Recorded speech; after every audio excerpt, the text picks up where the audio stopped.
Angry, urgent tone. They had one job: protect the sacred ring. One job: to keep the chaos from spilling into something grotesque. And yet tonight, on the 23rd of March 2026 episode of WWE Raw, someone turned that sacred ring into a crime scene. Bron Breakker didn't just attack Seth Rollins. He annihilated the rules. He humiliated the architecture of respect in WWE. He made the crowd hold its breath, then gasp, then seethe. And when Paul Heyman tried to stand in the way, oh, that was the moment everything exploded. Before you keep watching, answer this in one word. How would you describe Bron Breakker after this comment below? We're going to break down every second, the context leading into Raw, the match build-up, the mentality that turned a heated rivalry into a vicious assault, Rollins' heroic resistance, Paul Heyman's role and the calculated revenge he now seeks, the backstage fallout, and what this means for WrestleMania-level repercussions. This wasn't just a segment, it was a statement, and it will define the trajectory of multiple top stars for months to come. Small trivia for the comments: which superstar was WrestleMania bound but got overshadowed by tonight's chaos? Put your guess below. Setting the scene, the atmosphere in the arena was electric, more tense than usual. Seth Rollins, still carrying the scars of recent feuds and victories, came out ready to defend his legacy on Raw. He's a seasoned ring general who's beaten giants, kings, and icons. Bron Breakker, on the other hand, is the violent force of nature, raw, brutal, and unforgiving, with a lineage and a hunger that hasn't yet learned to filter rage through strategy. That contrast is the Tinder, technique versus brutality. The initial encounter between Breakker and Rollins was classic wrestling storytelling: a dangerous stare down, a verbal hissing, a quick physical gesture that could have been contained. For a moment, hope flickered, the kind of hope that says, this will be another classic Rollins showcase. But then Breakker's tempo accelerated into something else. It flipped from rivalry to vendetta. Question for the audience: do you think Breakker attacked out of desperation or a deliberate plan to dismantle Rollins? Vote in the comments. Desperation or deliberate? Now let's dissect the moment that will be replayed on social platforms for weeks. The bell hadn't even properly rung on the larger emotional scale before Breakker launched. No warm-up, no measured strategy, just a feral burst of violence. He struck Rollins with a series of strikes that felt personal, not professional.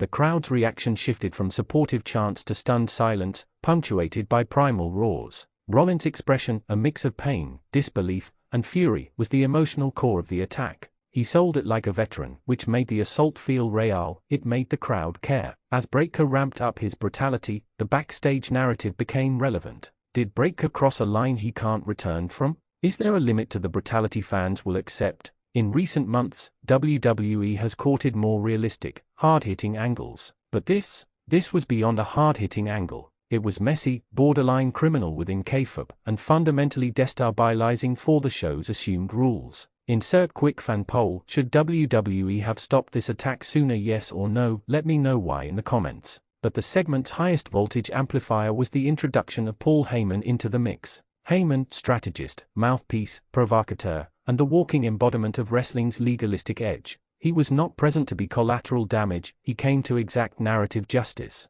Heyman's presence flipped the assault into an ideological battle: raw physical aggression versus cultured manipulation and cunning. We saw Heyman put on his lawyer hat, not literally, but in function, declaring consequences, and promising retribution. When Breakker shoved Heyman, you could see it. Heyman was not surprised, he was infuriated. The camera caught every twitch of emotion in his face: professional pride wounded, a personal grudge ignited. Suddenly, this was not only about Rollins. This was personal for Heyman. And when Paul Heyman gets personal, it's not a whisper, it's a coming storm. He is the guy who has manipulated giants and legends. He is the mind who can corral legalistic angles and physical retribution into a coherent plan. He does not forgive. He does not forget. Trivia drop for the comments: Paul Heyman has had feuds with many superstars. Which feud of his do you think parallels this one the most? Name it. Let's talk about the technical detail of the attack. Breakker's strikes were textbook in their brutality: close-range forearms, explosive power strikes, throat grabs to stun, moves meant to destabilize quickly, then escalate. He targeted Rollins' midsection, then head, a progression designed to sap Rollins' base and intimidate him mentally as well as physically. Breakker used the point of the ring corner positioning to isolate Seth. More than once, he yanked Rollins over the top rope and punished him on the floor. That wasn't just showmanship, that was a calculated choice to remove ringside interference and create dramatic visuals. Now, the moment fans will be dissecting in slow motion, Breaker's signature slam delivered with a slam-like brutality we haven't seen him commit in such a deliberate context left Rollins gasping and the arena in deafening shock. Cameras cut to the commentary table, their reactions amplified the severity of the attack. That's an important broadcast lesson. When the commentary team reacts strongly, the audience at home is subtly told, this is big. This matters. Comment time: which move from Breaker in tonight's attack struck you as the most devastating? Say the move and your reaction. But beyond the physicality, let's analyze story psychology. Why target Seth Rollins? Seth's identity as a savior of the WWE ethos, innovator, charismatic leader, and one of the last bastions of the man who does it all makes him the perfect target for someone who wants to make a statement. Breaker is saying, I am here to tear down the old guard. In doing so, he accelerates his own narrative arc from hungry young talent to unstoppable juggernaut. He's borrowing violence as currency to buy fear and respect in one brutal sweep. And Heyman's involvement creates a compound problem. Heyman doesn't just file a verbal complaint, he ratchets up the stakes. He knows how to weaponize contracts, match stipulations, and narrative poison in a way that isolates opponents and creates impossible choices. He will push for legal retribution in storyline, fines, suspensions, and sanctioned matches, or even a scenario that forces Breaker to defend his actions under the harshest lights. When Heyman pushes, the WWE machine rolls. Question: if Heyman gets revenge, would you prefer it in the form of a cage match, a steel cage, or a no disqualification brawl? Pick your preference below. Now let's think longer term. This assault was not just a single moment, it's an ignition point for multiple arcs. One path, Rollins becomes the wounded hero, angrier, more calculated, and willing to bend rules to take Breaker down. Another path, Breaker doubles down on brutal dominance, possibly aligning with a faction or recruiting muscle to protect him from Heyman's maneuvers. A third path, Heyman engineers an environment where Breaker's aggression is both punished and rewarded, punished publicly but rewarded behind the scenes with opportunities to cement himself as a megastar. The most explosive possibility, a triple threat storytelling environment. Rollins wants justice, Heyman wants revenge, and Breaker wants domination. Each has different tools. Rollins brings resilience and technique, Heyman brings narrative control and manipulative genius, and Breaker brings unfiltered violence. Imagine a WrestleMania build that becomes as legalistic as it is physical: contracts, stipulations, personal digs on promos, surprise run-ins, and perhaps a final, decisive match where nothing is off-limits. Quick poll for the live comment section: rate the likelihood of a Breaker vs. Rollins match at WrestleMania on a scale of 1-10. But let's also discuss the broadcast execution and production choices. The camera angles, music cues, and post-attack visuals were carefully chosen to maximize outrage. Close-ups of Rollins' face, cutaways to the audience in shock, slow-motion replays of the most violent moments. This was intended to create virality, and it succeeded.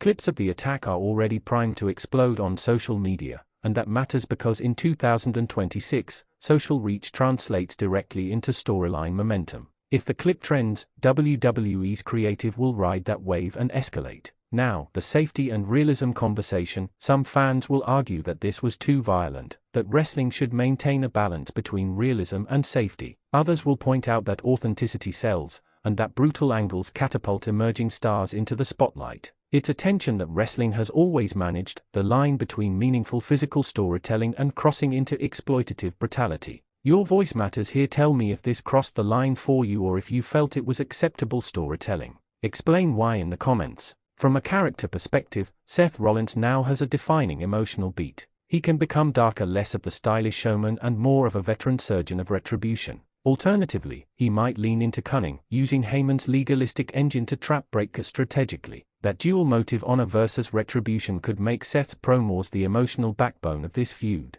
He can sell the audience on the hate, and that sells tickets. And for Bron Breaker, this is a turning point. He's been a force, now he's a dangerous threat. But danger needs depth. The creative challenge is to make Breaker more than an overpowered machine. Give him psychology, a rage fueled by lineage, by perceived disrespect, by a desire to reinvent the top of WWE through force. Fans will accept violence if it's tied to believable motives and vulnerability. Give Breaker a moment to speak, to reveal pain or contempt, and suddenly the assault will feel like a tragic inevitability rather than an act of cruelty. Let's break down the possible next segments. WWE creative might book. In order of likelihood, 1. Heyman demands a formal suspension hearing for Breaker, which forces him to appear on Raw with legal counsel and fury. Rollins uses that platform to call him out and demand punishment. The hearing dissolves into chaos and a brawl, leading to an escalated match stipulation for a major pay-per-view. 2. Breakker retaliates by attacking Heyman's chosen client if Heyman has an associate, creating an all-out faction war.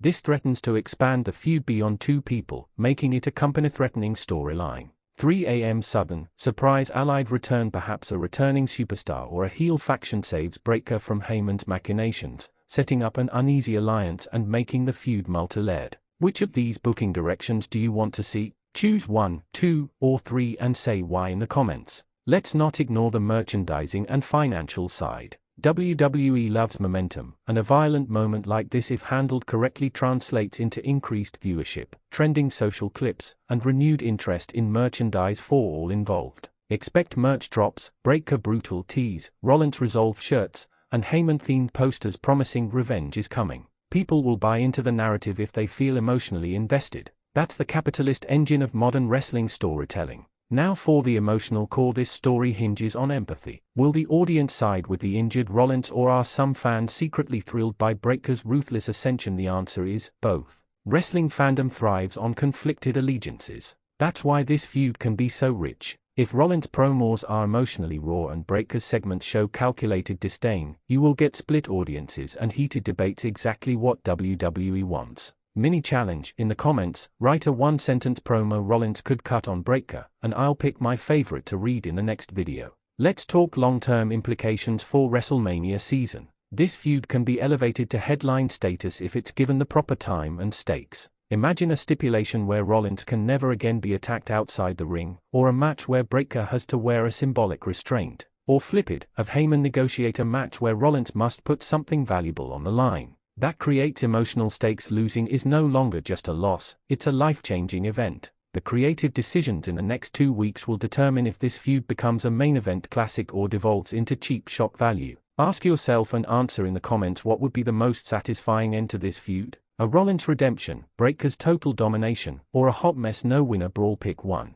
Behind the scenes, expect conversations about safety, wrestler autonomy, and the message being sent. The WWE creative team will likely debate whether to tone down the brutality or double down. Expect also to see multiple remixes of the attack across platforms, each edit shaping public perception. A slow-motion replay can convert anger into awe, or into outrage, depending on the edit and the context. Now, let's analyze Heyman's revenge blueprint. Heyman is a strategist who will weaponize the rule book. He will push for fines, legalistic match stipulations, and snap managerial decisions that destabilize Breakker's path forward. He might bring in a legal counsel persona to backstage segments, create video packages that paint Breakker as out of control, and plant seeds with other locker room members to isolate Breakker socially within the roster. Or he could go the opposite way, publicly blame management for not protecting Rollins and use that to incite the locker room into a public stand. Heyman is brilliant at turning public opinion into leverage. Time for a quick prediction contest in the comments. Will management suspend Breakker after this attack? Yes or no? Put your prediction and why. Next, think about possibilities for classic moments.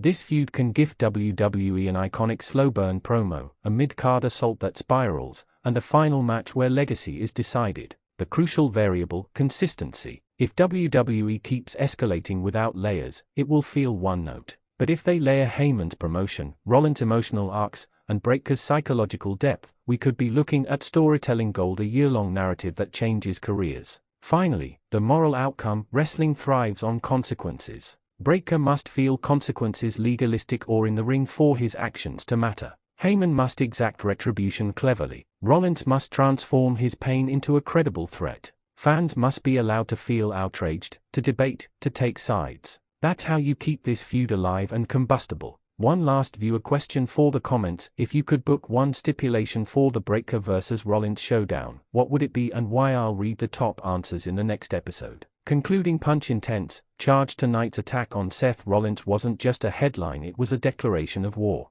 Bron Breakker walked into Raw not to compete, he marched in to rewrite the rules. And Paul Heyman, he walked in with a vendetta, the kind that never sleeps. The chessboard is set, the pawns are primed, and the kings, if they still stand, must choose their moves carefully, because when the smoke clears, somebody is going to own the moral high ground and somebody is going to be left with nothing but ashes and chants. Drop your verdict below. Who won the night? Breakker for dominance, Heyman 4 strategy, or Rollins 4 courage, and don't forget those one-sentence promos and the poll choices. I'll be reading and responding to the best takes. If you like this breakdown, smash that like button, share this video with a friend who loves wrestling drama, and subscribe to Wrestling Zone 1 for more raw reactions and deep dive breakdowns. I'll be watching the fallout with you, line by line, spoiler by spoiler. End of script. Small notes for show use. Use multiple replays 0.5x, 0.75x, slow-mo of the attack and camera cutaways to emphasize the brutality. Insert Heyman's promo audio with slightly raised volume during analysis sections for impact. Use 2 on-screen polls during the video to engage live audience votes on likely booking directions and WrestleMania prediction. Include on-screen lower thirds for each trivia question so viewers know to comment. Trivia recap for the comments. 1. One word, describe Bron Breakker after tonight. 2. Was Breakker's attack desperation or deliberate? 3. Which past Heyman feud does this resemble? 4. Most devastating move from Breakker. 5. Cage match or no DQ for Heyman revenge? 6. Which booking direction do you prefer, 1, 2, or 3? 7. Will management suspend Breakker, yes or no? 8. One sentence Rollins promo, post it now. 9. Your stipulation pick for the final showdown. Now post your answers. I'll be reading and trust me, you don't want to miss the follow-up.